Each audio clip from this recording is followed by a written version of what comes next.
এশিয়ার কিছু অঞ্চলে পুরনো বিশ্বাস ও চিকিৎসা প্রথায় এক অদ্ভুত পানীয়ের নাম রয়েছে স্নেক ওয়াইন বা সাপের ওয়াইন।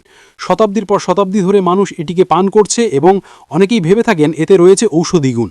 ঐতিহাসিকভাবে এর উৎস মনে করা হয় প্রাচীন চীনা চিকিৎসা ব্যবস্থা থেকে। হান রাজবংশের সময়ের বহুপাঠিত গ্রন্থ দ্য ডিভাইন ফার্মার্স ম্যাটেরিয়া মেডিকায় সাপের উল্লেখ পাওয়া যায় এবং মিং রাজবংশের বিখ্যাত চিকিৎসাবিদ লি শিজেন তার কম্পেন্ডিয়াম অফ ম্যাটেরিয়া মেডিকায় সাপের ঔষধি গুণ নিয়ে বিস্তারিত লিখেছেন। ওই গ্রন্থগুলোর মতানুযায়ী সাপের বিষ শরীরকে উদ্দীপিত করে রক্ত সঞ্চালন বাড়ায় এবং অস্থিসন্ধি বা ত্বকের কিছু সমস্যায় সহায়ক হতে পারে বলে ধরা হয়।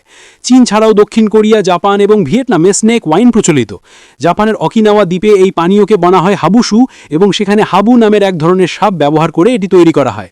সারা বিশ্বে প্রায় 3000 প্রজাতির সাপ রয়েছে এবং প্রচলিত ধারণা হলো যারা বেশি বিষধর তাদের দিয়ে উন্নত মানের সাপের ওয়াইন হয়। সাধারণ প্রক্রিয়ায় সাপকে পরিষ্কার করে একটি বোতলে রাখা হয় এবং উচ্চমাত্রার মদ বা স্পিরিট দিয়ে ঢেকে দীর্ঘ সময় রেখে ঔষধি উপাদানগুলো অ্যালকোহলের মধ্যে মিশে যেতে দেওয়া হয়।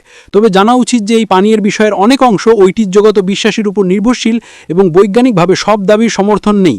নিরাপত্তা, আইন, নৈতিকতা এবং জনস্বাস্থ্যের দিক থেকে সাবধান থাকা জরুরি। কোনো প্রকার বিপজ্জনক আচরণ বা জীবজন্তু উন্নয়ন সম্পর্কিত কাজ করার আগে স্থানীয় আইন ও চিকিৎসক বা সংশ্লিষ্ট বিশেষজ্ঞের পরামর্শ নিন।